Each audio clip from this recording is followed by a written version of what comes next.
endémica, ¿no?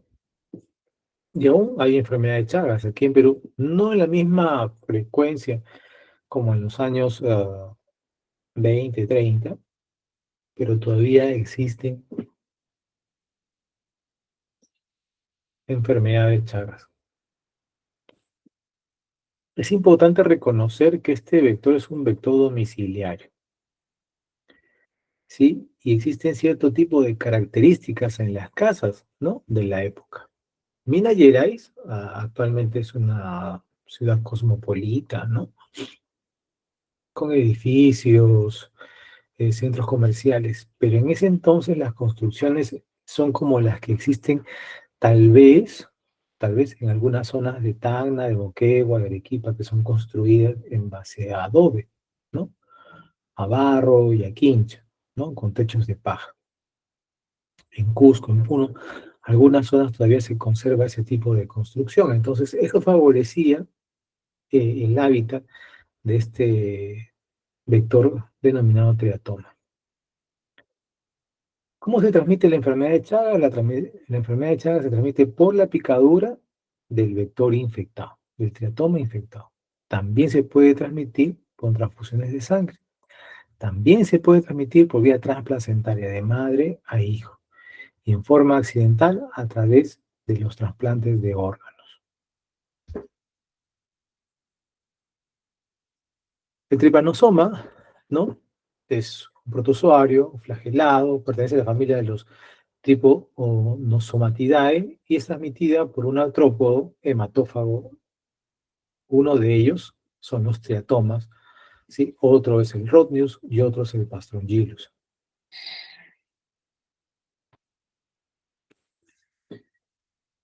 El tripanosoma pertenece a la orden de los Kinetoplastia, la familia de los Triposomatidae, y en el género Trypanosoma existen 4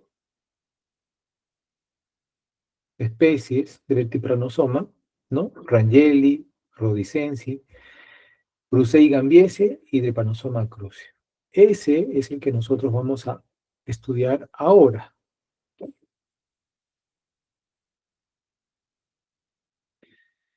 La familia de los Trypanosomatidae se caracteriza por poseer una estructura de ácido desoxirribonucleico, además de una estructura adyacente al núcleo denominada kinetoplasto. Este kinetoplasto es muy importante porque le va a permitir, ¿no? Reconocer al tripanosoma, ¿ya? Y además, este kinetoplasto tal vez sea el punto de anclaje y de origen de donde va a salir el flagelo en la forma de tripomastigote, ¿no? En el caso del tripanosoma. Existen diferentes características morfológicas del tripanosoma, ¿sí? De acuerdo al tamaño del parásito, ¿no? El cinetoplasto va a diferenciar 4 formas parasitarias. No se olvide, el kinetoplasto o cinetoplasto es aquella estructura de DNA que está cerca al núcleo del tripanosoma. Según la ubicación de este cinetoplástico, se van a identificar 4 formas. Una es el amastigote, que no tiene flagelo, es una forma esférica u ovoidea, ¿sí? La otra es el promastigote, ¿ya? Cuando el kinetoplasto se desplaza hacia alguno de los extremos del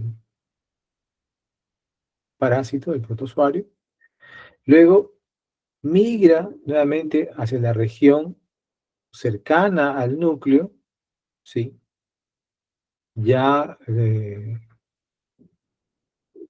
como un flagelo rudimentario denominado epimastigote, y luego este kinetoplasto va a migrar hacia la región anterior, ¿sí?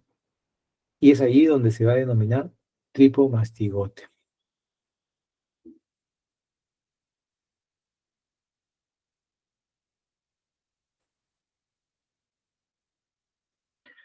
Entonces aquí ustedes ven, ¿no? El Trypanosoma cruzi es un protozoario flagelado, tiene un flagelo que está desde la superficie anterior hacia la región posterior, y cada una de las características morfológicas de este parásito van a ser encontradas según el estadio en el que se encuentren, ya sea en el vector o en el hospedero.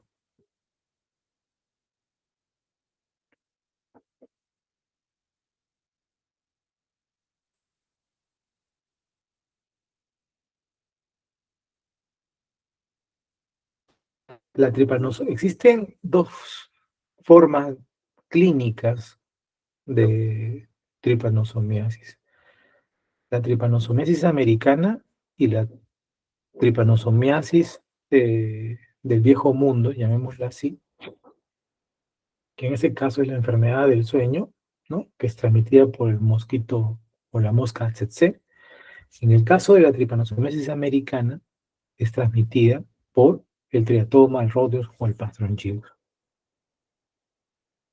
El vector que transmite la tripanosomiasis americana, ¿sí? Es un hemíptero de la familia Reduvidae. Estos protozoarios son inoculados, ¿ya? O mejor dicho, salen en las heces de este vector cuando él se está alimentando, porque este vector es hematófago. En el momento que este vector se está alimentando, está succionando sangre, defeca. Es en las heces de este triatoma donde se encuentran las formas infectantes de la tripanosomiasis, que es el tripomastigote. Producto, producto de la picadura de este insecto, se genera una reacción local, lo cual va a generar prurito. Entonces uno tiende a rascarse. Producto del rascado se van a producir escoriaciones en la piel, pequeñas grietas. Y es por esas grietas por donde va a ingresar, ¿sí?, el agente patógeno de la tripanosomiasis. También puede ingresar por mucosas, ya sea por los ojos, cuando la picadura es muy cercana, ¿no?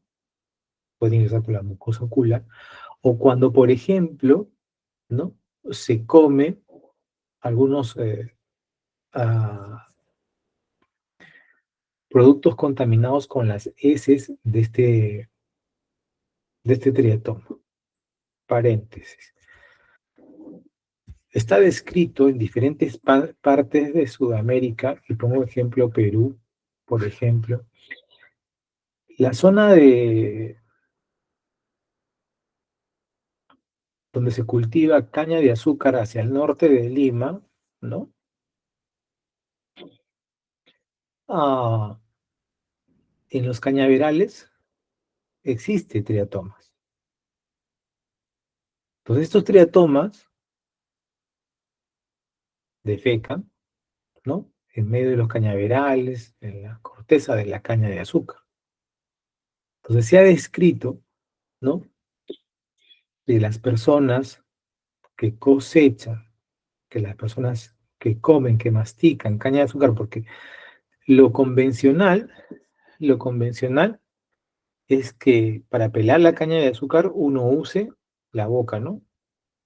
Saque la corteza de la cáscara de la caña, ¿sí? Para luego succionar el jugo que tiene en el interior. O, o el uso de prensas, ¿no? Cuando se mete la caña, se corta la caña y se mete la caña a esas prensas, y usted en la calle, en la esquina, encuentra una carretillita, cosa que no se ve tan frecuente acá, ¿no? Se ve, pero no es tan frecuente. Tal vez en Lima se ve con mucha mayor frecuencia, que le venden el jugo de la caña, ¿no? Ahí está la caña exprimida. Pues es que la caña no se lava, no se limpia previamente, ¿no? Entonces, si esa caña está contaminada con heces de este tipo de parásitos, ¿no?, cuando uno ingiere, el juguito de la caña, dulce, riquísimo, ¿no? Pues también va a poder ingerir a este triato, este tripanosoma, ¿no?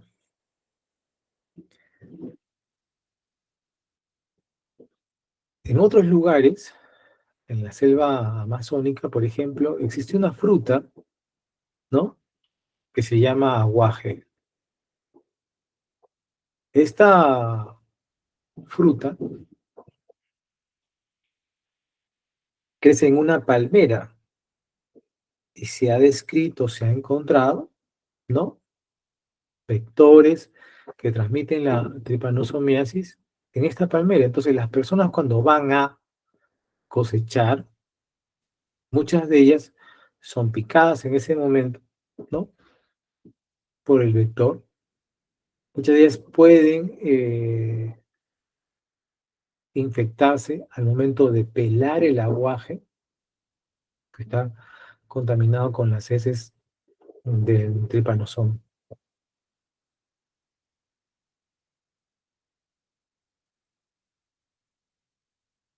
Entonces comentábamos que este parásito tiene tres formas, cualquiera de tres formas, ¿sí? Durante su evolución, el amastigote, el hipomastigote y el tripomastigote.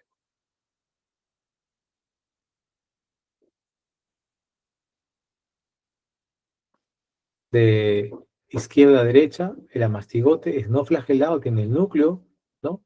Tiene su cinetoplasto y un flagelo rudimentario que es intracelular. Ya en la parte de epimastigote, ¿no? El kinetoplasto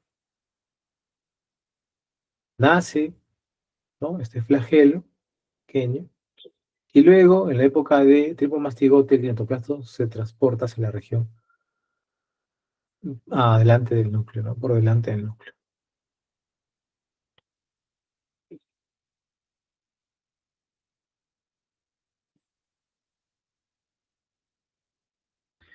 Entonces el tripomastigote tiene una forma fusiforme. Posee un flagelo y una membrana ondulante, ¿sí? El núcleo es central, es un núcleo que puede pintarse de un color eh, rojizo, ¿sí? Mide aproximadamente 20 micras de longitud. El kinetoplasto o cinetoplasto está en la parte subterminal posterior al núcleo. En la parte subterminal posterior al núcleo. Significa que el flagelo sale por la parte anterior, como ven ustedes en la figura. Núcleo, la parte central, ¿sí? El cinetoplasto no está cerca del núcleo, está desplazado, ¿no? Hacia la región subterminal posterior del tripanosoma.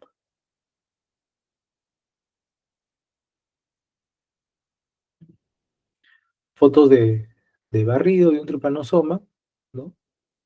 Y en coloración de hematoxilina y eosina es como usted va a poder observar al tripanosoma. Hoy día deben estar haciendo la práctica de esta teoría, ¿no? Y es lo que van a observar, ¿no? La forma fusiforme, el núcleo central, ¿sí? Cinetoplasto hacia la región subterminal posterior, ¿sí? De donde va a nacer el flagelo, con una membrana que está por encima eh, de la superficie del protozoario hacia la región anterior. Cuando estos tripomastigotes se cultivan, porque pueden ser cultivados, ¿no? Van a tener una característica como en roseta. El tripomastigote es la forma infectante para los mamíferos y para el triatoma. El tripomastigote está en la sangre de los mamíferos, en el intestino posterior de los triatominos.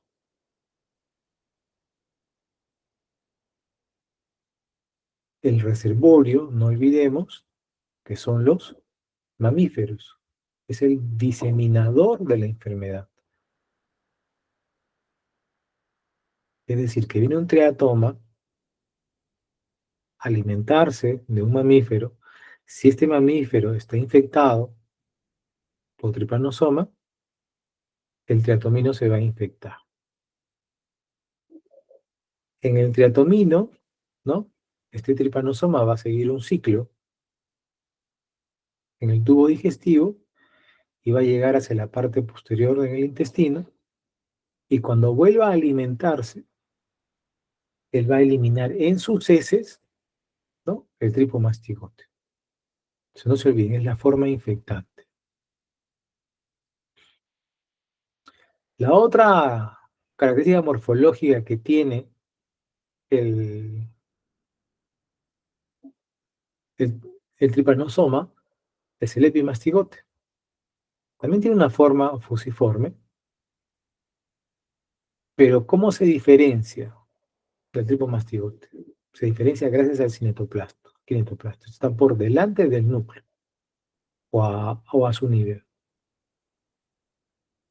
La membrana ondulante es muy corta, ¿no? Porque todavía el kinetoplasto no se ha trasladado hacia la región subterminal posterior. Por lo tanto, la membrana es corta. Y además tiene un pequeño flagelo. Entonces, es muy fácil al ojo poder confundir un epimastigote de un tripomastigote. La única forma de diferenciarlo es por la presencia del kinetoplasto. El kinetoplasto está pegado al núcleo, es un epimastigote. Cuando el kinetoplasto está alejado del núcleo, hacia la región subterminal posterior, es un tripomastigote. La forma infectante no es el epimastigote, sino que la forma infectante es el tripomastigote.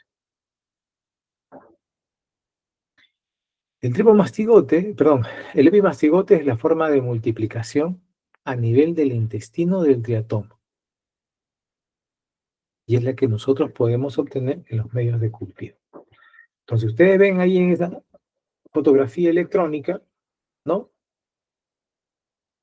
una mastigote, el núcleo, y muy cerca al núcleo el kinetoplasto. No hay flagelo, no hay flagelo. Abajo de la mastigote usted va a ver un epimastigote. ¿Por qué digo que es epimastigote? Porque el kinetoplasto está pegado al núcleo. Sí tiene flagelo. Kinetoplasto pegado al núcleo. Forma de reproducción dentro del triatoma.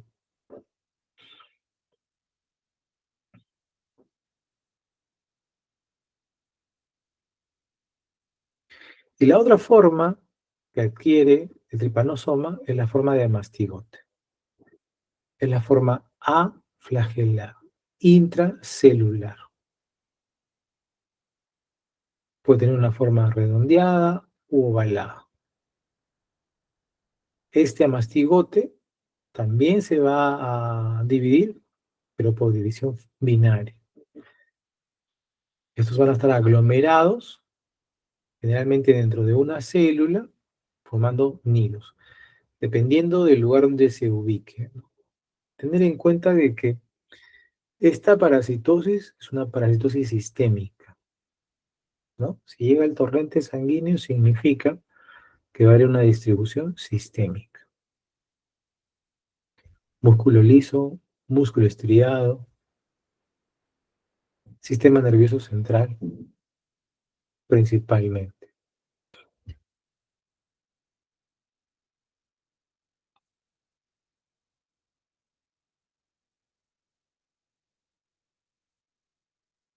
El amastigote es la forma de replicación en el hospedero, en el mamífero. A diferencia del epimastigote, que es la forma de reproducción en el vector, el epimastigote. Entonces, este es músculo liso, la imagen que ustedes ven a la derecha de su pantalla, ¿no? Músculo liso, y ahí ven los nidos de amastigotes. Igual a mastigotes que son vistos a campo oscuro, ¿no?, con inmunofluorescencia, y fotografía electrónica. Ovalados, ovoideos, núcleo, cerca al núcleo, cinetoplasto. Algunos de estos pueden estar dentro del macrófago. Ojo.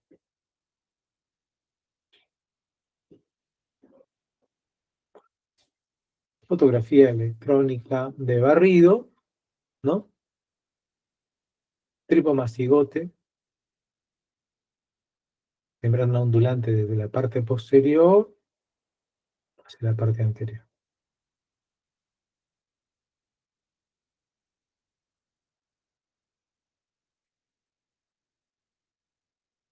Presencia del quinetoplasto en la región subterminal y el núcleo, ¿no? En la región central. ¿Cómo es que se transmite la enfermedad de Chagas? La enfermedad de Chagas se transmite a través de un vector. Es una enfermedad metaxénica. Así como lo es la malaria, es una enfermedad metaxénica. Así como el dengue es una enfermedad transmitida por el Aedes aegypti, es una enfermedad metaxénica. Todo aquello que se transmita por un vector, un artrópodo, se denomina metaxénica. La enfermedad de Chagas es una enfermedad metaxénica, transmitida por un vector. Este vector pertenece a la orden Hemiptera, la familia Reduidae. Existen subfamilias, ¿no? La Triatominae, que son el Triatoma infectas, por ejemplo, el Pastrongyrus mellizos, donde fue descrita por primera vez la trypanosomiasis americana, el Triatoma brasilensis y el Rhodnius prolixus. Todos ellos, clasificados taxonómicamente, pero tienen esta característica, como ven ustedes en esta imagen, de diferente tamaño. Hay unos que son más grandes, más pequeñitos, ¿sí? Estas características, estas manchitas, ¿no? En el dorso, que pueden ser amarillas, anaranjadas u rojas, dependiendo de la subfamilia de teratoma.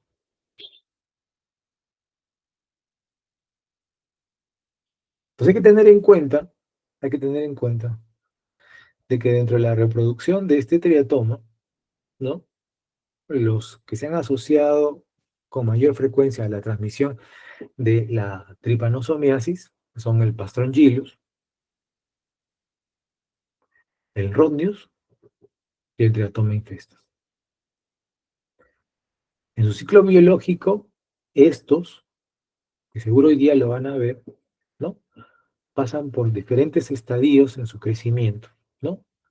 Desde ninfa, desde el huevo, ninfa 1, ninfa 2, ninfa 3, ¿no?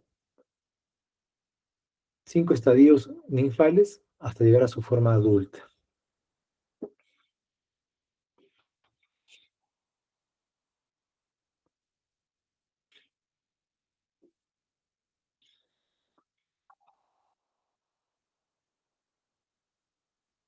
A estos vectores son muy conocidos en diferentes zonas de Sudamérica, tienen un apelativo, ¿no? Tal vez aquí en el Perú, en las zonas de Arequipa, Moquegua y Tacna, se le conoce como chirimacha o vinchuca. Chirimacha o vinchuca. En algunas otras partes, ¿no? Por ejemplo, en el Brasil se le conoce como barbeiros. Venezuela son chipos, Argentina vinchucas también, ¿no? Y en Colombia como pitos.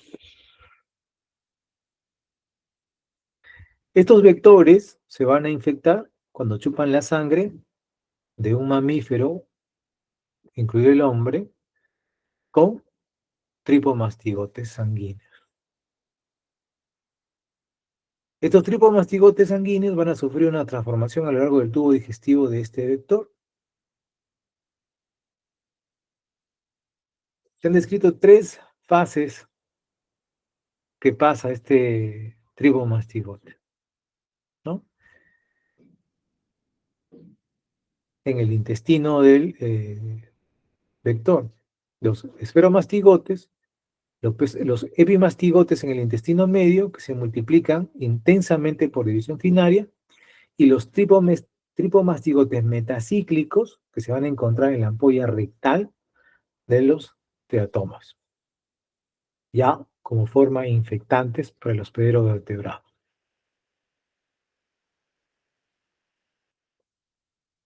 ¿Cuánto tiempo transcurre aproximadamente desde que la chirimacha, el pito, el barberio se infecta, se contamina con la sangre de un hospedero con tripanosomiasis?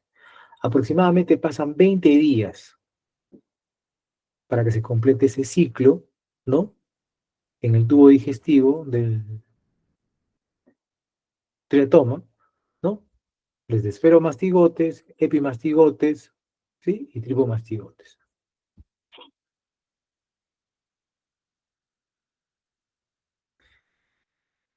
Este vector va a permanecer contaminado durante todo el largo de su vida. ¿Cuánto tiempo podrá vivir una vinchuca, una chirimacha? Aproximadamente 12 meses. Entonces, cuando lleguemos a la parte de control o profilaxis de la enfermedad, ahí está una de las medidas importantes.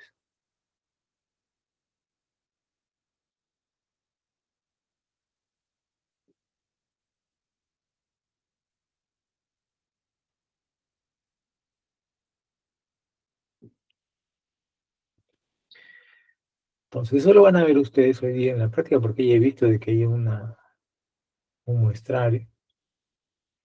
Los huevitos, sale la ninfa 1, la ninfa 2, la ninfa 3, la ninfa 4, la ninfa 5, el adulto.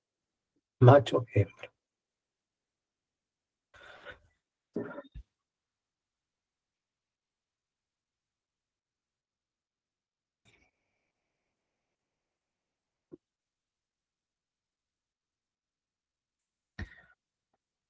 Esta es la foto del tripomastigote. El tripomastigote tiene esta estructura en su órgano suctor. Una foto que ustedes miran a colores, ¿no? En la parte izquierda de su pantalla. Este órgano suctor, este probóscide, está flexionado ventralmente. No está así en forma vertical. Está en forma horizontal, flexionado hacia la parte ventral. Solo en el momento que se va a alimentar es que se extiende esa probóscide, se coloca en forma casi vertical para poder, ¿no?, alimentarse.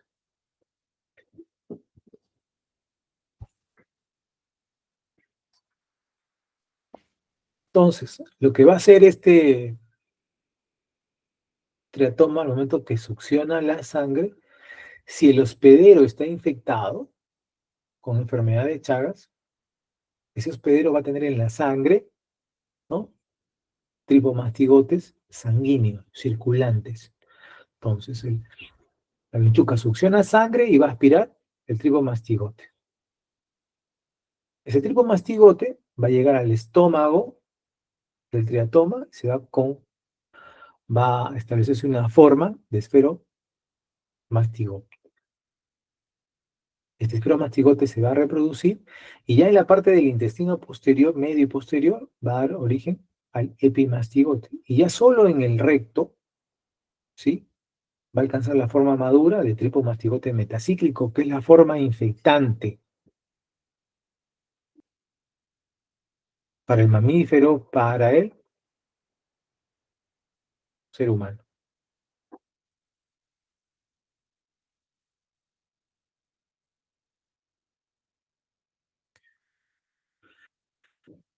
Se han descrito aproximadamente 19 especies de vectores transmisores de la enfermedad de Chagas. Los principales están dentro de los triatoma, Pastrongylus y Rhodus. Estos se han hallado en nuestro país y como ven ustedes acá en este mapita, ¿no? Tacna, Moquegua, Arequipa, Ica, ¿no? Lo que hay, Apurímac, son triatoma, infesta. En otras partes del Perú, ¿no? Se pueden encontrar Pastrongylus herreri, por ejemplo, en Loreto hay Pastrongylus herreri. En Loreto hay Rhomnius. En Loreto hay Heratitus, que también son tretominos con capacidad de transmitir la enfermedad de Chagas. Entonces, cuando usted haga su curso de clínica médica o semiología y hablen de enfermedad de Chagas y usted sospecha en algún paciente que está hospitalizado que tiene enfermedad de Chagas, pues no le va a decir, ¿tú conoces al triatoma infesta? ¿Conoces al Pastrongylus? ¿Conoces al Rhomnius? ¿Conoces la vinchuca, el barbero, el pito? Pues es sencillo, usted googlea, captura la imagen y se le enseña, ¿no? ¿Usted ha visto este vector aquí? ¿Usted conoce este insecto por su casa, ha visto? Es muy importante poder reconocer a este vector. Como digo, puede tener esta coloración amarillenta, radiada, ¿no? En la parte del dorso, pero también puede ser de color rojo, anaranjado. Lo que respecta al ciclo de vida,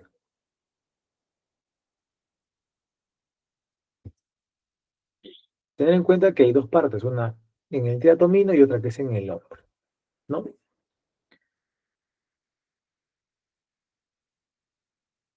Cuando el triatomino pica, ¿no? Se va a alimentar del ser humano porque es hematófago.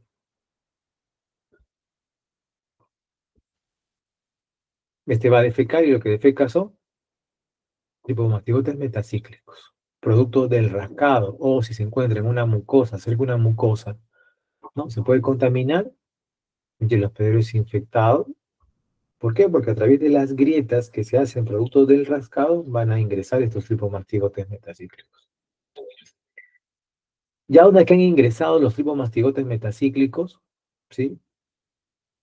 Como parte del sistema inmunológico innato, ¿no? Estos pueden ser fagocitados por células de Langerhans o macrófagos. Ya en el interior de estas células se van a convertir en amastigotes.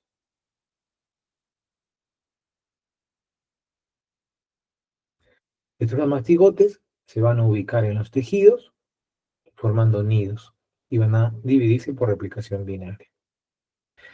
Estos amastigotes, ¿sí? Pueden romper los nidos, ¿ya? Y pueden dar origen a tripomastigotes que salen y pueden invadir otras células o incluso pueden pasar al torrente sanguíneo. Nuevamente, ¿sí? Por respuesta inmunológica se van a convertir en amastigotes. Y este es un ciclo que va pasando ahí. Entonces, el hombre tiene tripomastigotes sanguíneos, circulantes. Este señor se va a encontrar con un triatomino que no está contaminado y como parte de su alimentación de este triatomino va a picar al hombre o al mamífero, va a succionar la sangre y junto con la sangre se va a llevar a los tripomastigotes sanguíneos. En ese momento, el triatomino se va a contaminar.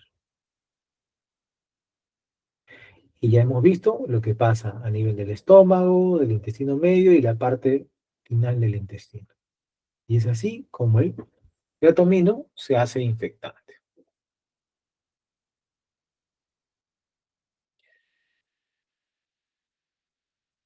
El hombre es un hospedero accidental. Esta es una zoonosis.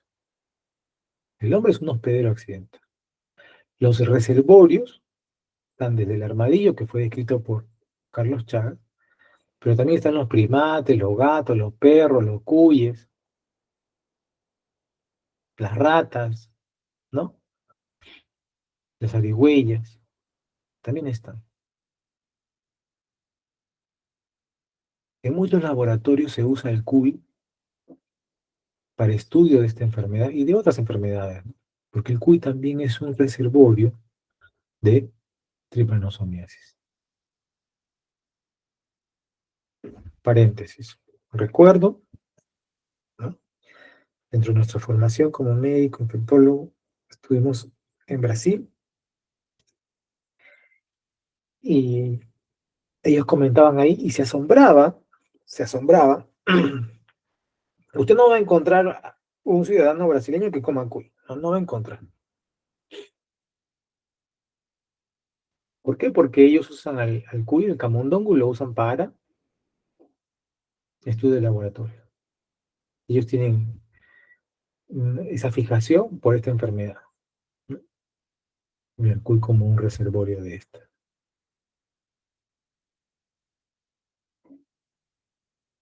Como médico, les va a tocar conocer diferentes partes del país, si es una decisión de ustedes, y si no, se quedarán solamente aquí, conocerán Tacna y nada más. Pero en muchas partes de nuestro país, en las zonas altoandinas, en las zonas de selva, van a ver de que las casas, en la cocina, alrededor de la cocina, tienen ahí su cuye, su gato, las gallinas dando vueltas en la cocina, ¿no? Entonces se han hecho estudios, por ejemplo, ¿no? De la presencia de eh, tripanosoma en las cocinas, en las casas altoandinas, ¿no? Y se ha comparado entre la cocina, entre las habitaciones. Pero últimamente se está describiendo casos de enfermedad de Chagas en zonas donde no hay triatoma y lo que hay son chinches.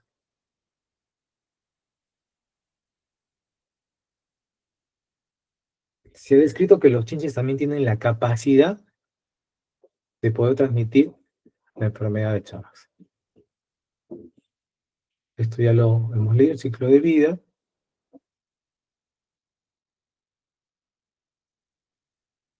Solo para tener en cuenta que dentro de la patogenia, en la fase aguda, porque esta enfermedad de Chagas tiene una fase aguda y una fase crónica. En la fase aguda es una gran cantidad de parásitos en tejido y en la sangre circulante, ¿no? Está en toda la reproducción de los amastigotes, los tipos de mastigotes cíclicos. Generalmente suele durar entre 10 a 15 días hasta que se alcanza algo de respuesta inmunológica, ¿no? Hay un daño en los tejidos, ¿sí? Directamente relacionado con el parásito y su multiplicación, ¿no? Esto es producto del efecto citopático que tiene el propio parásito de destruir el tejido, ¿no? ¿Y dónde le gusta ubicarse este parásito? A nivel del intestino, a nivel del corazón, a nivel del cerebro. Músculo liso, músculo estriado, ¿no? En el momento de la diseminación linfática y hematógena, ¿no? Se afectan varios órganos, sistema nervioso central, corazón, vaso, médula ósea. Puede aparecer una reacción inflamatoria, leucocitaria, además de una reacción a nivel del sitio de entrada, ¿sí? No siempre es severa ni letal, realmente el paciente se recupera, ¿no? Y cuando la inoculación es cerca al ojo, ¿no? Se va a producir este edema bipalpebral. No es que le hayan picado en el ojo, no, sino que la inoculación se hace en el ojo, ¿no? El paciente le pica con la mano y luego se frota el ojo, ¿no? Y se está autoinoculando a nivel de la mucosa. Como resultado de eso va a haber una infiltración linfática, ¿no? A nivel de los ganglios perioculares y ese edema bipalpebral.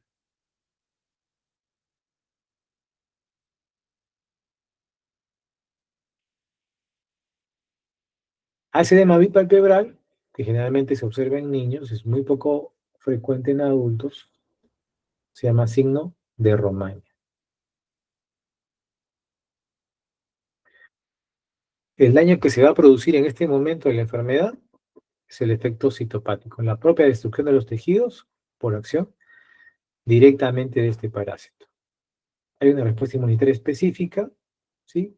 Lo que va a tratar de disminuir la densidad parasitaria circulante y en los tejidos, pero no logra eliminarla. Y cuando no se logra eliminar, pues el paciente pasa a un estado de fase latente o indeterminada. Después de la fase aguda, fase latente y indeterminada. En los tejidos, ¿no?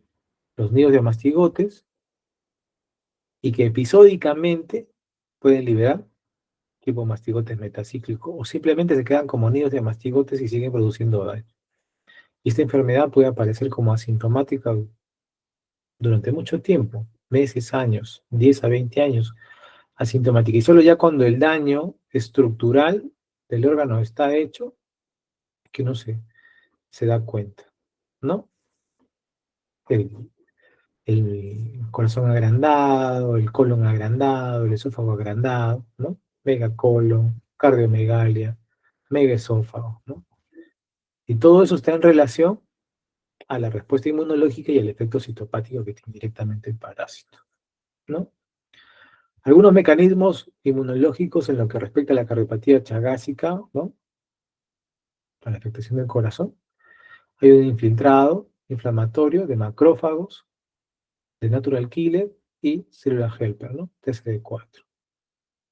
Va a haber una expresión del complejo histocompatibilidad tipo 1 y tipo 2, va a haber un aumento en la producción de interleucina 10, 6 y 4 como agentes,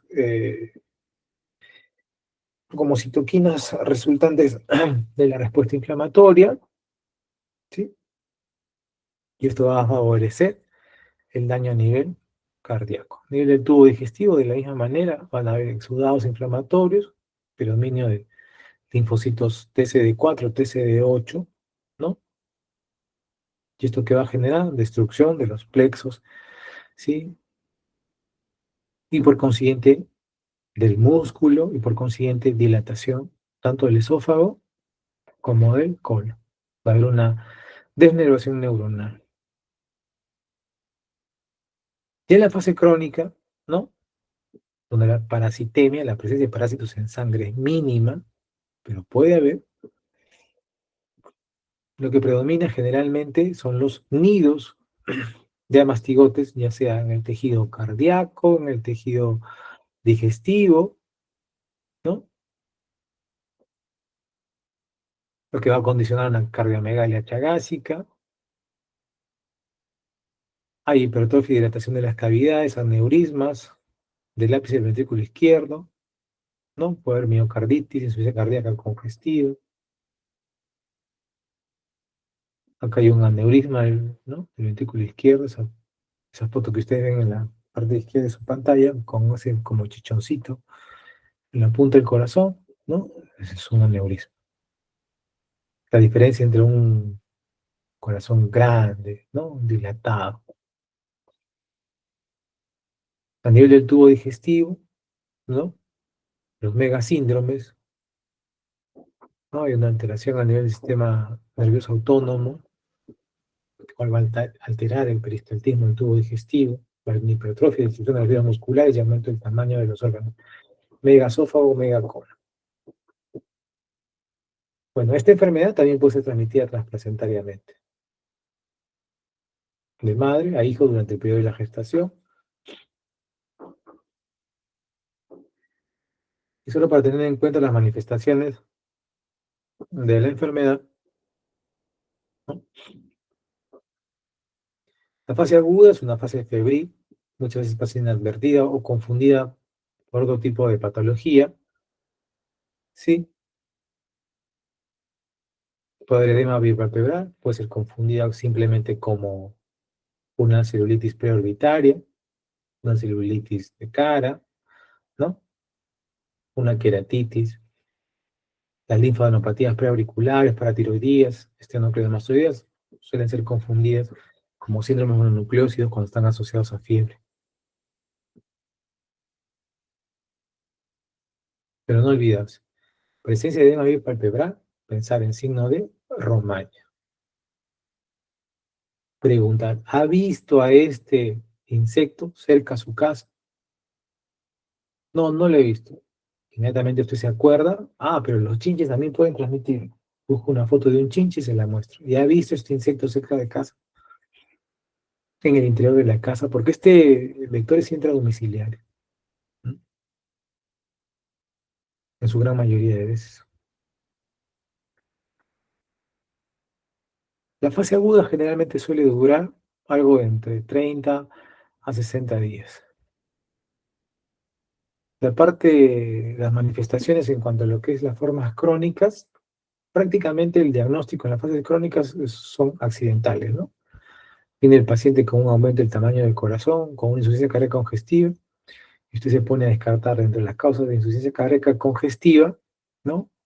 Las dilatadas, autoinmunes, genéticas, y también entran las infecciosas, y dentro de las infecciosas, tripanosomiasis.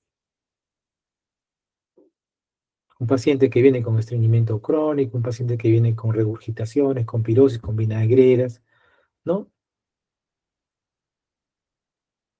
Usted lo mandan al gastroenterólogo le hace la endoscopía y se da cuenta de que tiene una acalasia o un aumento en el tamaño del esófago, ¿no? Mega esófago. A ver, señor, ¿dónde nació usted? Yo aquí en Tacna, pero yo nací en la parte de Candaravi, Camilaca. Hay que pedir una enfermedad de Chagas, ¿sí? IFI positivo para Chagas. Diagnósticos tardíos incidentales. ¿Cómo se hace el diagnóstico de esta enfermedad? En la fase aguda, ¿no? Se puede hacer una gota gruesa y un extendido en sangre. Se colorea con Jameson, ¿sí? Para poder observar los tripomastigotes sanguíneos circulantes, ¿no? Eh, no se olviden que la gota gruesa sirve para medir el volumen, la densidad parasitaria, más el extendido sirve para identificar la estructura del parásito. Otros exámenes de tipo directo pueden ser las biopsias, ¿no? Los tejidos, en búsqueda de, ¿no? Los nidos de amastigotes, los ganglios. Ganglio mayor de 1,5 cm, 2 cm tiene que ser extraído para estudiar, porque el tamaño, el aumento del tamaño del ganglio, ¿no? Sugiere algo. La linfadenomegalia, pues es de origen infeccioso en su gran mayoría, 80% de veces, 20% no, otro tipo de causas. Entonces, también se puede encontrar directamente en la biopsia, por ejemplo, ¿no? Los amastigotes. Y ya en laboratorios de investigación se hacen hemocultivos en medios de triple N, ¿no? En triptosa, infusión, para poder ir en busca del crecimiento de este tipo de parásitos, ¿no? También se puede hacer el uso de microhematocrito, ¿no? Se centrifuga en la sangre y luego se extiende para poder ver. O concentración de veneno. Otro método de diagnóstico, ¿no? Es el senodiagnóstico, que todavía se hacen en algunos laboratorios, por ejemplo en Arequipa, ¿no? Que son centros de investigación. ¿Por qué? Porque ustedes siguen teniendo tripanosomiasis.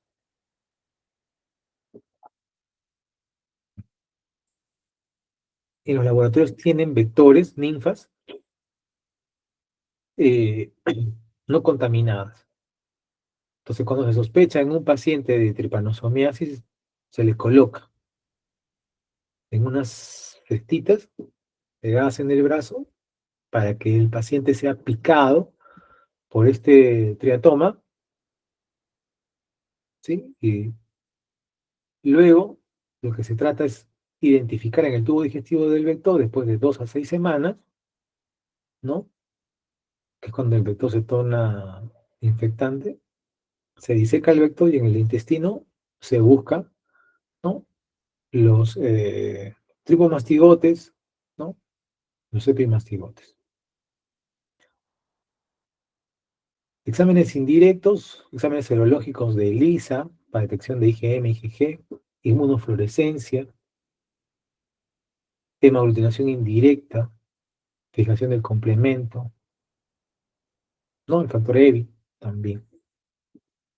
Y en la fase crónica, ¿no? Los exámenes directos cada vez son menos porque eso prácticamente se van a realizar por biopsia de tejido, ¿no? Y generalmente se hace por examen serológico, ¿no? Búsqueda de IgG. Pruebas de reacción en cadena polimerasa también son útiles para esto. ¿Cómo hacemos el control vectorial? Si transmisor de la enfermedad es un vector, pues tengo que controlar el vector. Fumigación, ¿sí? El tapado de las rendijas, o sea, cualquier cosa que evite la propagación de este vector, el crecimiento de este vector. Este vector crece en casas que tengan cavidades, hoyos en las paredes, ¿no? De barro o las de material noble, pero que no tienen un inducido, ¿no? O estucado, como le dicen.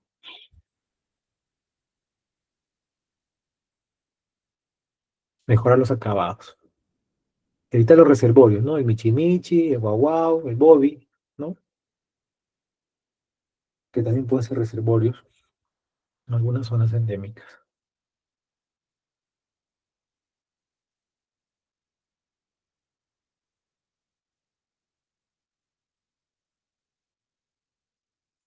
El tratamiento es con un benzimidazol o nifurtimox.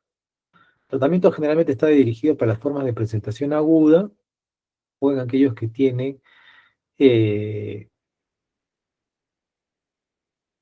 exámenes de laboratorio con diluciones, ¿no? Aumentadas, ya sea por más de un método de diagnóstico, ELISA e IFI, ¿no? U PCR, ¿no? El tratamiento es para eliminar al parásito, más no para regresionar la enfermedad. Es decir, que el daño generado por la, los amastigotes, por el efecto citopático de los amastigotes, ese daño generado ya no se va a revertir. Que si hubo destrucción de los plexos miotéricos, si hubo destrucción del miocardio, ¿no? Eso no se va a regenerar, no va a volver a un estado normal. Se cicatrizará, no generará una miocardiopatía restrictiva, tal vez, o dilatada, tal vez, ¿no? Pero no es que va a regresionar a un estado normal, ¿no? Si ya se produjo un cierto grado de dilatación a nivel del colon y del esófago, eso no va a regresionar. Si producto de la infiltración cardíaca se generó una arritmia, no es que dando el tratamiento la arritmia va a desaparecer, no. Ya el daño está hecho. Esto es referente a tripanosoma. Si tuvieran alguna pregunta, por favor háganla.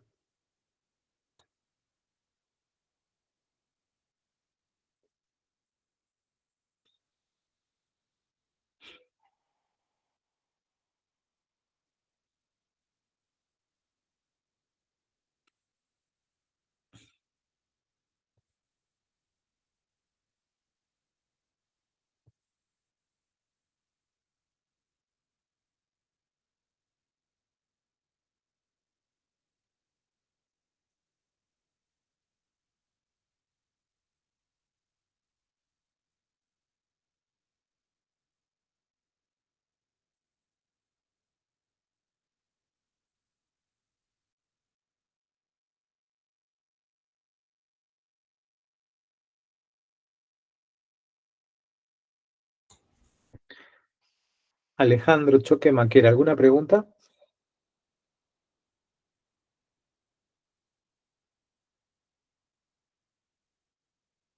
No, doctor.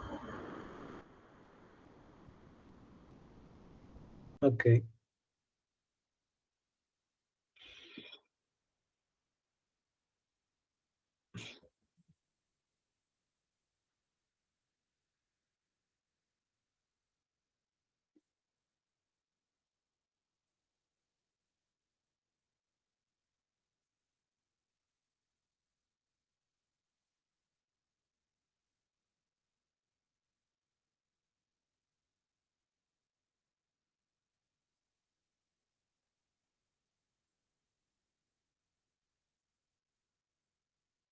Camila Chiri, ¿alguna pregunta?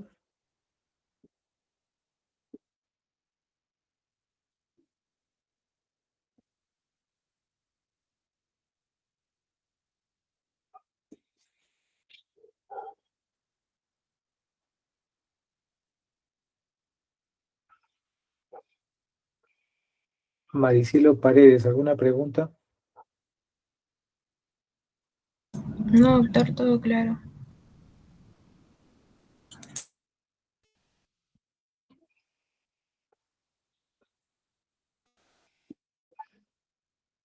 Daniel Jufre, ¿alguna pregunta?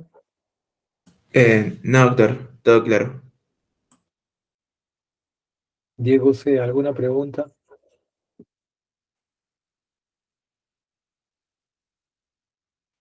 Todo claro, doctor. Ok, entonces pasamos al siguiente tema.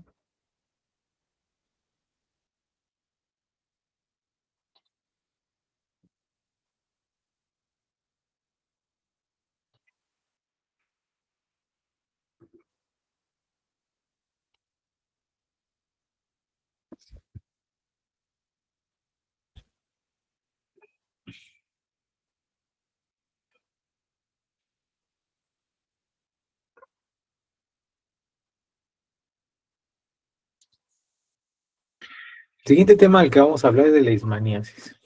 Leishmania, ¿no? La leishmania como protozoario causante de enfermedad en el ser humano. La leishmania es el agente etiológico de una enfermedad denominada leishmaniasis, ¿no? Esta leishmaniasis es producida por la leishmania, el género leishmania, que pertenece a la orden de los quinetoplastos. Se separa en tres entidades clínicas principalmente: la leishmaniasis cutánea, la mucocutánea, ¿no?, del continente americano, la cutánea del viejo mundo y la leishmaniasis visceral. Se ha calculado que aproximadamente 12 millones de personas sufren de leishmaniasis en todo el mundo. La infección de leishmania es causada por el género leishmania y que dentro de su espectro clínico puede afectar la piel solamente, puede afectar las vísceras solamente, y puede haber una afección mucocutánea, la mucosa y la piel. Existen alrededor de 20 especies de leishmania y subespecies patogénicas de leishmania como agente etiológico de leishmaniasis. Este parásito, este protozoario tipo leishmania, también es una zoonosis. También es transmitida, es una enfermedad de los animales transmitida al ser humano. Y la transmisión no es una transmisión directa, no es contacto directo. La transmisión, ¿no?, al igual que el plasmodium, que la tripanosomiasis, la leishmaniasis, para que afecte al ser humano necesita de un vector. Este vector es un neutrópodo. Por lo tanto, la leishmaniasis es otra enfermedad metaxénica. Y existen dos vectores principales involucrados en la transmisión de la leishmania. En el Nuevo Mundo, es decir, en América, ¿no?, es la lutzomia, y en el Viejo Mundo es el flebótomus. Esta es una fotografía de barrido de la leishmania, no es un espermatozoide por si acaso, la leishmania, ¿ya? Y bueno, todas son muy parecidas, pero existen distribuciones de leishmania, ¿no?, geográficamente, y sus características genéticas sí son diferentes, lo que van a condicionar algunas formas de presentación típica en cuanto a lo que es leishmania.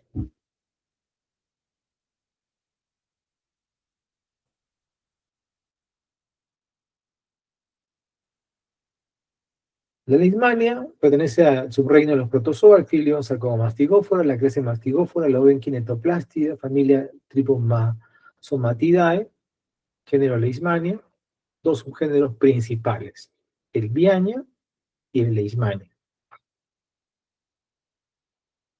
Esto solo es para que vean, ¿no?, los subtipos, ¿no?, de Leishmania que hay, las subespecies de Leishmania que hay.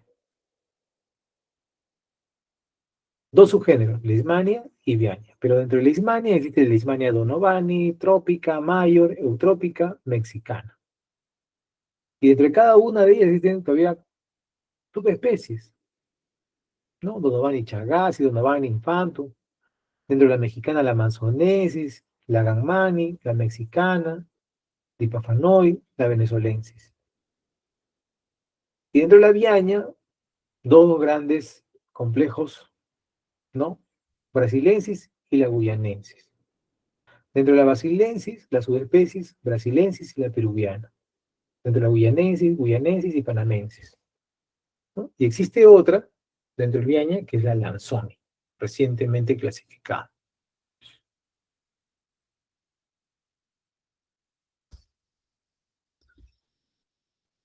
Leishmaniasis del viejo mundo, Donovan Infanto, Leishmaniasis del nuevo mundo, ¿no? Complejo Viaña, complejo Leishmania. Viaña, brasilensis, gunanensis, panamensis, Shawi, Naifi, Lanzoni, Lindengerbi, peruviana, colombiensis, brasilensis, panamensis. Características de estas enfermedades respecto a su tropismo, ¿no? Leishmania viaña, mucocutánea, en lo que es brasilensis y panamensis. Viaña, panamensis, chagua, peruviano, es simplemente cutáneo.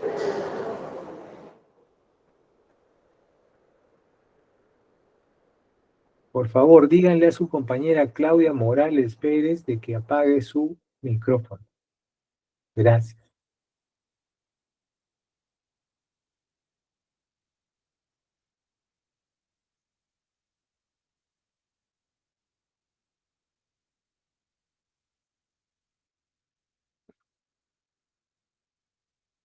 Esta es una forma de la clasificación de los países ya comentada, ¿sí? Y esto es para que vean ustedes que nuestro país, ¿no? Es una zona endémica de leishmaniasis, así como las zonas tropicales y subtropicales a nivel mundial. ¿Por qué? Por la presencia del vector. Donde exista vector va a haber leishmania. Aquí en Tacna tenemos vector del dengue, tenemos vector de la malaria, pero no tenemos casos autóctonos, originarios de acá. Pero aquí en Tacna no tenemos vector de leishmania, aún. Esperemos no tener.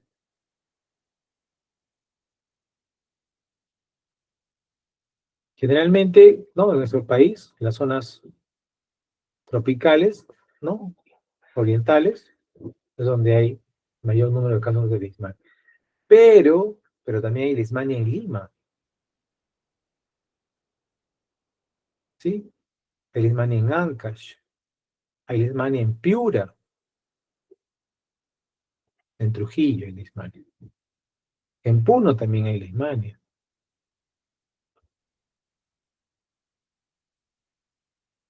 Y simplemente para que vean cómo es, que no es que no, que ya no ya no hay leishmania en el país, ¿no? Se siguen reportando casos de leishmania. Todos los años se reportan casos de leishmania. Todos los años. Esta disminución en el año 92 está asociada al COVID, ¿no? Que hubo una pérdida en los informes, ¿no? La gran mayoría se dedicó a reportar COVID y dejó muchas enfermedades de hacer el seguimiento epidemiológico, el reporte, ¿no? Pero se sigue reportando. ¿Qué población o qué grupo etario es el que generalmente se afecta? Los adultos entre 30 y 59 años, ¿no? A nivel mundial y en Perú, no es otro planeta, ¿no? También, igual. ¿Y eso se debe a qué? A las características y formas de transmisión de la leishmania. Entonces, la leishmania tiene como hospedero a un vertebrado, a un mamífero. Va a afectar el sistema retículo endotelial. La leishmania se ubica intracelular. Y la forma intracelular que adquiere es el amastigote. Y ese mastigote no es que aparece así por así. Cuando el hospedero, vertebrado, mamífero, el ser humano, se infecta, se va a infectar por la picadura de un mosquito, otro mosquito más, ¿no? Sudamérica, la lutzomia. Esta lutzomia, que es hematófaga, hembra, cuando se va a alimentar, regurgita su saliva, y en su saliva, ¿no? Están los tripomastigotes metacíclicos. Esa es la forma infectante para el ser humano. Este tripomastigote metacíclico entra, ¿sí? A la piel, epidermis, la dermis, capilares, ¿no? Algunos se quedan en la dermis, pero en automático la respuesta innata va allí, el macrófago, las células de Langerhans, lo fagocita. Una vez que son fagocitados, ¿no? El tripomastigote empieza sus mecanismos de adaptación y adquiere la forma de amastigote. De esa forma burla la inmunidad innata. Entonces, las mastigotes son unas estructuras redondeadas de 2 a 5 micras de diámetro, son inmóviles porque no tienen flagelo, ¿ya? Y de la misma manera tienen un núcleo, ¿sí? Y cerca del núcleo un cinetoplasto, tiene la forma de un bastoncillo. El citoplasma de los amastigotes, como ustedes ven en la gráfica, tiene un color azul claro, transparente, cuasi, ¿sí? Y el núcleo es grande, color rojo, púrpura, con un cariosoma central. El amastigote es la forma infectante para el mosquito, para el lutzomia. Un mosquito que no está contaminado va a alimentarse de la sangre de un hospedero. Se posa en el hospedero, en la úlcera, cerca de la úlcera, succiona sangre y lo que va a arrastrar son amastigotes en la succión, junto con la sangre.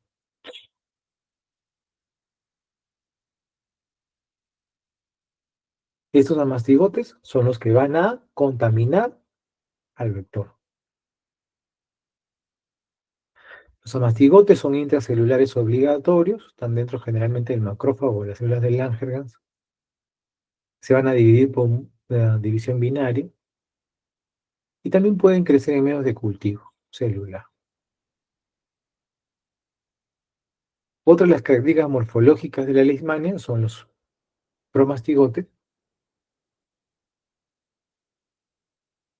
¿Sí? Estos promastigotes tienen una forma fusiforme de 10 a 15 micrómetros de largo, 2 a 4 micrómetros de ancho. Tienen un núcleo prominente. El kinetoplasto, desde donde va a dar origen al flagelo, sale por la extremidad anterior. El promastigote es el que se va a encontrar en el tubo digestivo del vector y en los cultivos de medios celulares. Este promastigote metacíclico es la forma infectante para el ser humano y también se va a dividir por fisión binaria.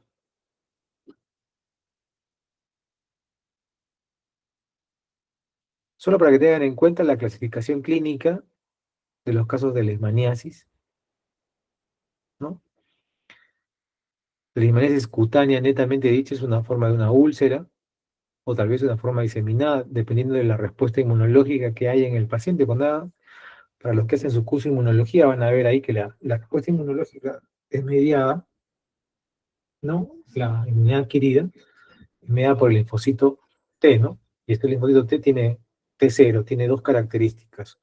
O hace una respuesta inmunológica hiperinmune o hace una respuesta, ¿no? Hipoinmune, ¿no? TH1 o TH2.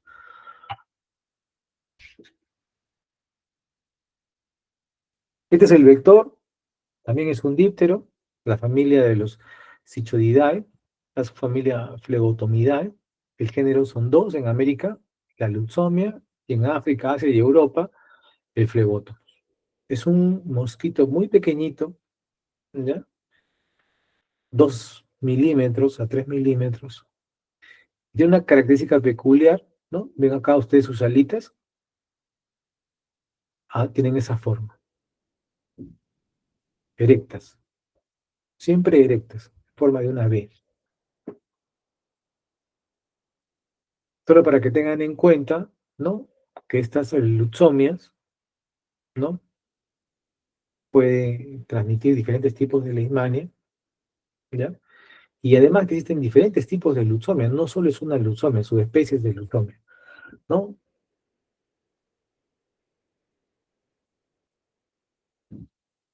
Luxomia peruensis, verrucaro, ayacuchensis, ubiquilatis, Luxomia tejadae, Luxomia petsei, han adquirido nombres propios por las personas que han sido las que describieron el tipo de leishmania. ¿Y existen reservorios de la leishmania? Claro que existen los reservorios de la leishmania, ¿no?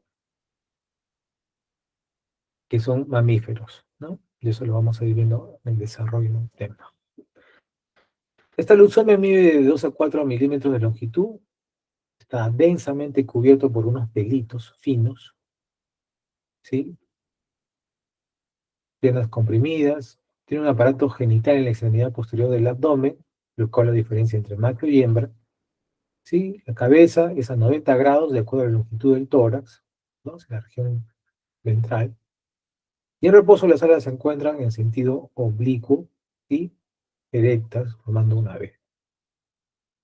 La independencia de vuelo de esta luxomia, de este flebótomo, ¿no? No es mucho, ¿no? 200 a 300 metros, es lo que logra volar.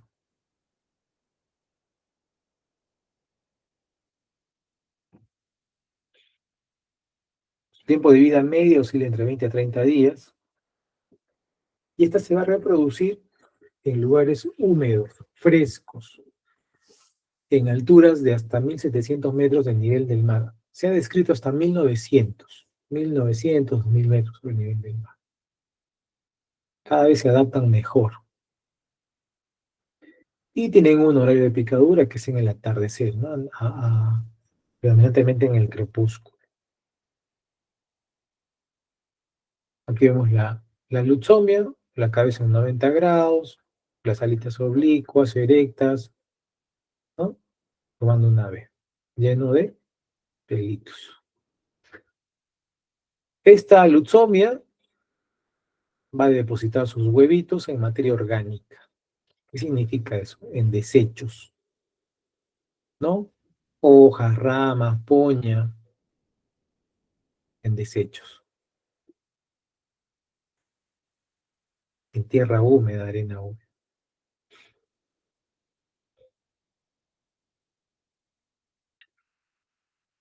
Estos huevitos van a dar origen a larvas.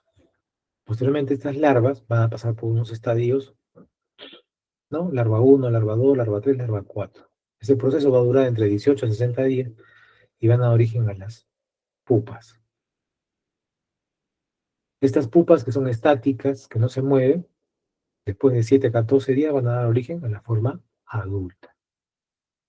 En general, como les comentaba, este mosquito puede vivir entre 20 a 30 días.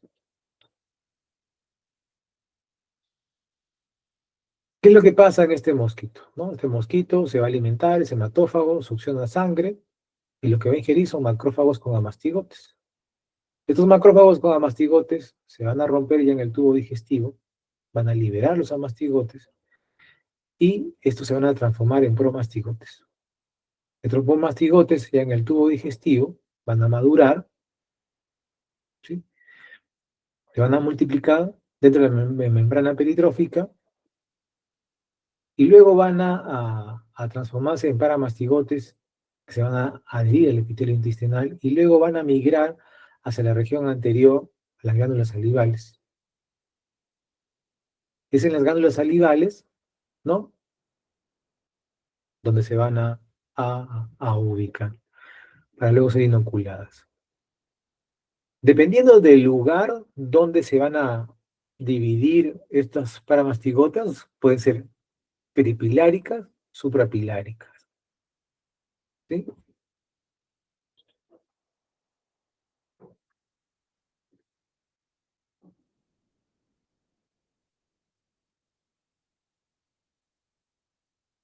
Hablamos de los reservorios de la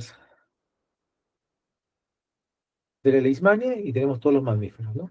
Está el michimichi, está el bobi, ¿no? Los lobos, los zorros, los roedores, los primates, las zarigüeyas, son reservorios de estos, de la leishmania.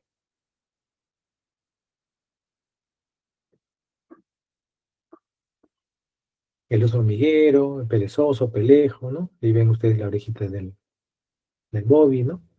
La patita del bobi, la orejita de los roedores, los marsupiales. ¿Cuál es el ciclo de vida de las leishmanias? Teniendo en cuenta de que tienen dos vectores, Phlebotomos y Luxomia, para nosotros, la leishmaniasis americana, ¿no? Es Luxomia. La hembra al picar, las células parasitadas en la piel absorben los amastigotes, los cuales se transforman en el tubo digestivo en promastigotes que migran hacia el extremo anterior y son introducidos al comienzo de la picadura. Esto se va a lograr a partir del 10º día aproximadamente. Los promastigotes metacíclicos son los infectantes para los hospederos susceptibles. Estos promastigotes metacíclicos llegan en los hospederos susceptibles, son fagocitados y se van a transformar ¿en qué? En amastigotes. Estos amastigotes se van a dividir por división binaria, ¿sí? Lo que va a generar destrucción de las células, dando origen a la manifestación clínica más frecuente de la leishmaniasis, que es una lesión cutánea, papular, que luego se va a ulcerar. El ciclo biológico de la leishmaniasis, ¿no? La luxomia inyecta el promastigote metacíclico. En el ser humano ese promastigote metacíclico es fagocitado, adquiere una forma de amastigote, ¿sí? Dentro del macrófago, el macrófago revienta, se destruye, ¿no? Estos amastigotes pueden invadir otras células cercanas, se siguen dividiendo por división binaria, y cuando viene el mosquito lo que va a succionar, ¿no? Son macrófagos con inclusiones de amastigotes. Ya en el tubo digestivo de la luxomia, estos amastigotes son liberados y van a dar origen a los promastigotes. Estos promastigotes se van a dividir en el tubo digestivo de la luxomia y luego van a migrar hacia las glándulas salivales ya como forma infectante de promastigote metacíclico. Dentro de la patogénesis de la leishmaniasis, el daño que se va a producir en la piel depende mucho de la respuesta inmunológica y de la respuesta inmunológica ante la infección de la leishmania. Y eso depende de la genética de cada ser humano, porque no todos respondemos de la misma manera. Se ha visto que los lipopolisacáridos que están en la superficie de la leishmania, así como las proteínas GPB 63, perdón, van a, por acción del factor de necrosis tumoral y factor de crecimiento de las células granulocitos tipo beta, van a generar una respuesta inmunológica induciendo interleucina 12. Esta interleucina 12 con asociada a la producción de interferón gamma, lo que va a dar es una respuesta del linfocito tipo Th1, lo cual probablemente llegue a una cura de la enfermedad. Pero si la producción predominante es interleucina 4, interleucina 10, que tiene un efecto inhibitorio sobre eh, el macrófago y el linfocito, pues esta enfermedad va a pasar a un estadio latente o de hipoinmunitario, ¿no? Pasando la enfermedad a una enfermedad crónica difusa.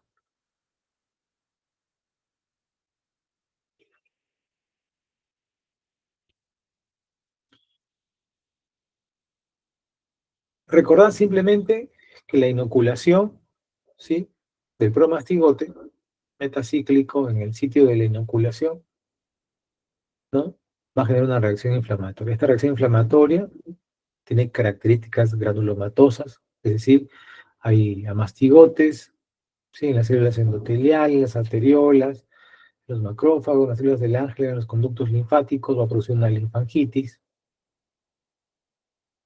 Esto se va a producir a nivel de la piel, a nivel de la mucosa también, nasal o a nivel del pabellón auricular. Y va a depender mucho de la respuesta inmunológica, ¿no? En el caso de los pacientes anérgicos que tienen una respuesta predominantemente de tipo TH2, ¿no? Las lesiones generalmente no se ulceran, ¿no? Son lesiones eh, gomosas, granulosas, no ulcerativas, ¿no?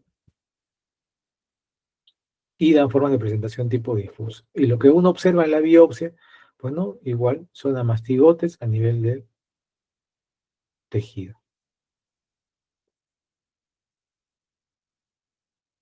Tanto la leishmaniasis del Nuevo y del Viejo Mundo tienen una forma de presentación eh,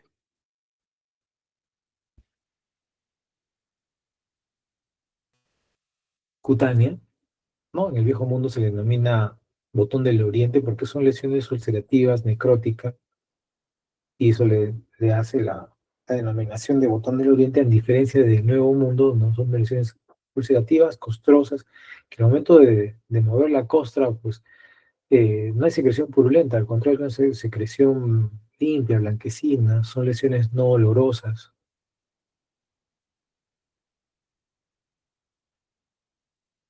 Se dice que la picadura del vector es una picadura dolorosa, ¿sí? Generalmente son lesiones únicas las que se generan, y las lesiones se van a ubicar en las zonas expuestas, ¿no? Rostro, las manos, las extremidades, ¿no? Tienen bordes bien definidos, indurados, levantados. Pueden tener costra, pero al momento de levantar la costra no tienen secreciones, ¿no?, purulentas, necróticas, ¿no? Simplemente hay una secreción amarillenta, casi transparente.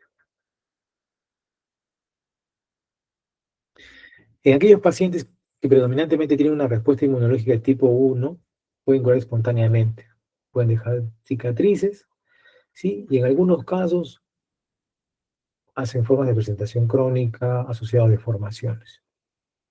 Esto genera mutilaciones, no solo, ¿sí?, eh, en la nariz, también en el pabellón auricular.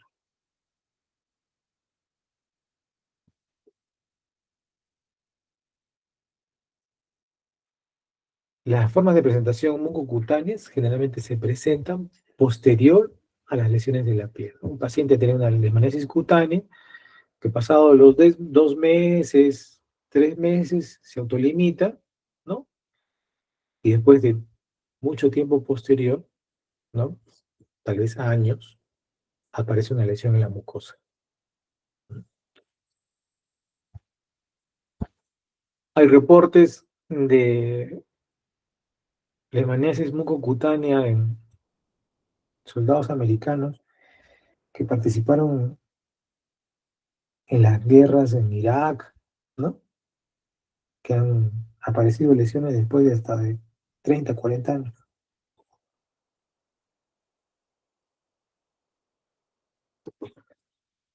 Estas lesiones, algunas de las lesiones pueden aparecer a distancia, ¿no?, ya sea por diseminación linfática, hemática o por rascado y autoinoculación. Cuando ingresa el promastigote metacíclico y es capturado por las células del ángel, el macrófago o algunos neutrófilos, el primer lugar donde van a acudir estas células es a los ganglios perilesión, ¿no?, donde hay una diseminación linfática. Esto le puede dar una característica de una lesión arrosariada, ¿no?, que sigue un trayecto linfático.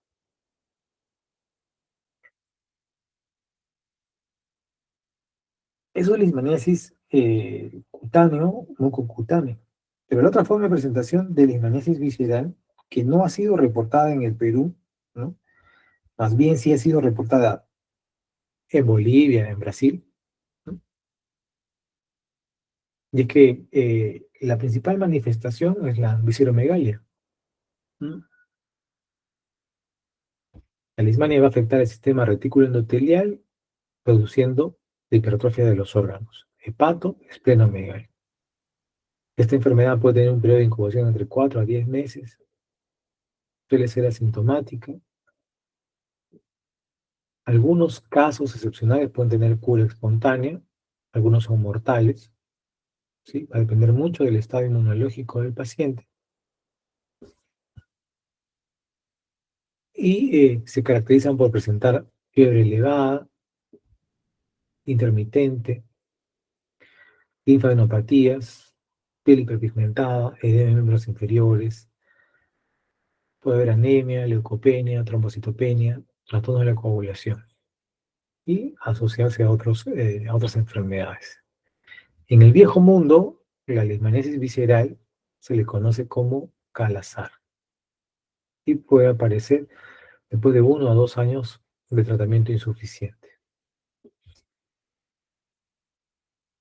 En cuanto a la epidemiología, en el viejo mundo, ¿no? El vector, fleboto. ¿Qué reservorios tiene? Los roedores, en el caso del hombre, porque es una enfermedad urbana, ¿no? En lo que es lo cutáneo y la visceral, los roedores, felinos, perros y el hombre también. Y en el nuevo mundo, en cuanto a la epidemiología, pues sabemos que el vector principal es la leucemia, pero existen otros vectores como la bructomía y la guarileia. Los reservorios de la manifestación de la leishmaniasis cutánea, en el caso del nuevo mundo, los roedores, los perezosos, los osos, el oso hormiguero, los perros, ¿sí? Y la visceral, los pumas. Paréntesis. El Brasil, en la provincia de Bahía, ¿no? Una zona endémica de Leishmania, se, se detectó el reservorio que eran los perros, ¿no? La gente acostumbrada a tener perros, y había muchos perros callejeros. Al final,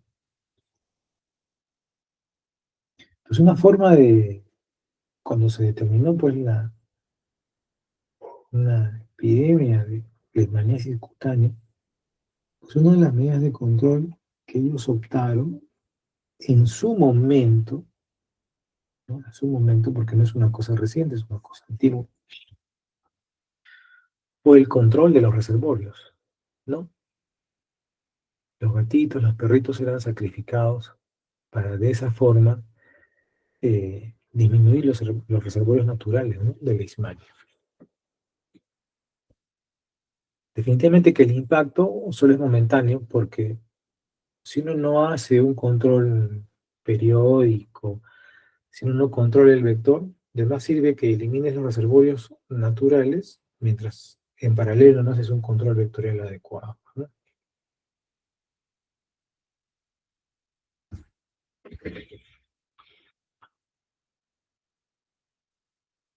Y lo otro es, los vectores necesitan de materia orgánica, de humedad para poder reproducirse.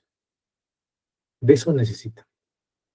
Entonces, una adecuada disposición de la materia orgánica, de la basura, de los restos vegetales, ¿no? Favorece también la no proliferación de la leucemia. ¿Cómo se hace el diagnóstico de la leishmaniasis? El diagnóstico de la leishmaniasis se hace por métodos directos, ¿sí? Y el método directo de predilección es el frotis de la lesión en la piel o la mucosa, ¿no? Se levanta la costra, si tiene costra, o si no, se toma del borde indurado, se levanta un poco el borde indurado, se toma una muestra de esa secreción serosa, ¿no? Y se extiende en una lámina. Y lo siguiente que se va a ver en esa lámina son los macrófagos, ¿no? Con la presencia de amastigotes o amastigotes libres, ¿no? Otra de las formas de diagnóstico directo son los cultivos en los medios triple N, ¿no? Para obtener promastigotes en rosetas. Otra forma es obtener esta secreción serosa de las úlceras, ¿no? Ser inoculadas en animales de laboratorio para que desarrollen posteriormente leishmaniasis y de esa forma hacer el diagnóstico, ¿no? O pruebas serológicas como exámenes indirectos, ¿no? El IFI, la inmunofluorescencia indirecta, el examen de ELISA para detección de IgG, IgM. Otro examen indirecto es la reacción de Montenegro, ¿no? Que es un lisado de promastigotes que se va a inocular en la dermis del paciente, ¿sí? Y va a generar una reacción dérmica. Esta reacción dérmica o esta reacción de Montenegro generalmente es sugerida para aquellos pacientes que tienen un tiempo de enfermedad de más de un mes a 3 meses. Y la reacción dérmica de induración que suele dar es una induración de más allá de 5 milímetros, se sugiere como positiva. Un otro método de diagnóstico directo es la detección del genoma del parásito, ¿no? Ya sea por PCR, reacción en cadena de polimerasa, ¿no? Y esta es una forma de cómo es que se toma la muestra, ¿no? Esta es la úlcera,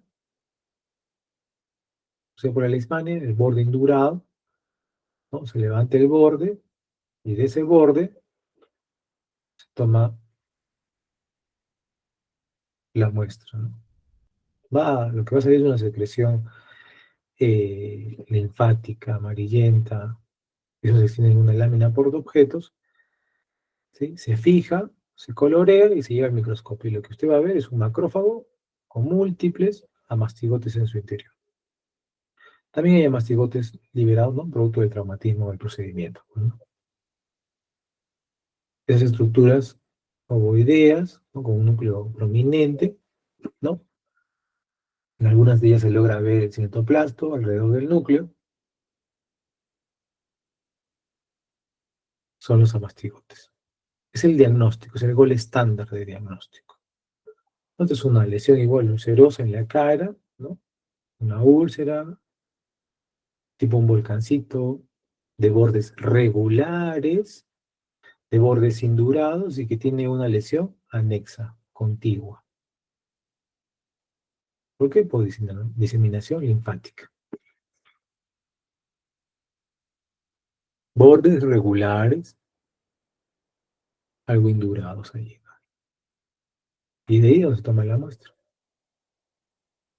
¿Qué se observa? Macrófagos, ¿sí? Con presencia de amastigotes. Acá es la infiltración de esa lesión.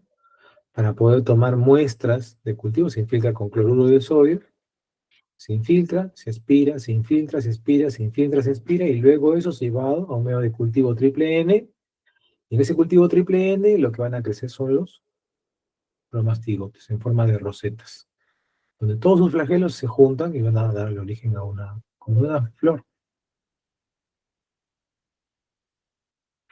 Exámenes indirectos, el test de tuberculina, ¿no? O reacción de Montenegro, ¿no? Como le dije, es un lisado de promastigote, de leishmania, de los diferentes tipos de leishmania, y esto se inocula a nivel de la dermis. Después de 48 a 72 horas hace la lectura. Y si la induración es más allá de 5 milímetros, la prueba es positiva. ¿Qué indica esto? Contacto previo con leishmania. Es decir, que si un paciente tiene una lesión en el codo, en la cara, en la pierna, en la mano, se le hace esta prueba. A las 48 horas tiene una induración más de 5 milímetros, la prueba es positiva, lo que sugiere contacto previo con leishmania. Es decir, que la lesión que tiene en la cara, en el brazo, probablemente eso es leishmania y el paciente debe recibir tratamiento, ¿no? Si es que la prueba de Frutti salió negativa. Tratamiento son antimoniales, la gran mayoría, ¿no? Va a depender del tipo de leishmaniasis cutánea, ¿no? El tipo de las lesiones, del tamaño de la lesión. Lesiones de menos de 3 centímetros pueden recibir tratamiento con termoterapia, con calor local, si es una lesión única o menos de 3 lesiones, calor local, ¿no? Prácticamente el tratamiento es una quemadura. Lo que se hace es quemar la lesión, ¿no? El calor local. O también se suele usar infiltraciones a nivel de las lesiones cuando son menos de 3 centímetros, menos de 3, se infiltra la lesión, ¿no? Interdiario, se filtra con glucantime o con pentostan, ¿no? Con algún antimoniato. Para los casos de leishmaniasis en niños, se está usando miltefosina, que es un medicamento vía oral. Y bueno, en los casos de recidiva, ¿no? Por segunda vez, lo que se suele usar es anfotericina de oxicolato, anfotericina B-liposomal. Dentro de las medidas de prevención, como les decía, ¿no? Yo tengo que controlar al vector, tengo que controlar a los receptores. ¿Cómo controlar el vector? Evitando los criaderos. Estos vectores necesitan materia orgánica, hoja seca, basura, ¿no? Cosas que pasen por una destrucción por degradación, ¿no? Oxidativa, que se pudran, ¿no? Debo evitar que se acumula cerca de la casa o en el campo, ¿no? Paréntesis. En algunos lugares de nuestra selva, ¿no? Se usa la corteza de las frutas, de las plantas como abono, ¿no? Entonces, estas cortezas, las cáscaras, son materia orgánica que durante su proceso de putrefacción, ¿no? Sirven de albergue para los huevitos de las luxomias, ¿no? Cierro paréntesis. Bien, ¿qué más? Yo tengo que evitar exponerme, pues. Si yo sé que este mosquito está en zonas húmedas, cerca a los ríos, en lugares donde hay mucha materia orgánica, pues yo no puedo exponerme en esos lugares. Y si tengo que ir por esos lugares, pues bueno, uso repelente, uso pantalón largo, blusa, camisa, manga larga, ¿no? Gorritos para que no, con malla, para que no me infecte, no sea picado por los zancudos, ¿no?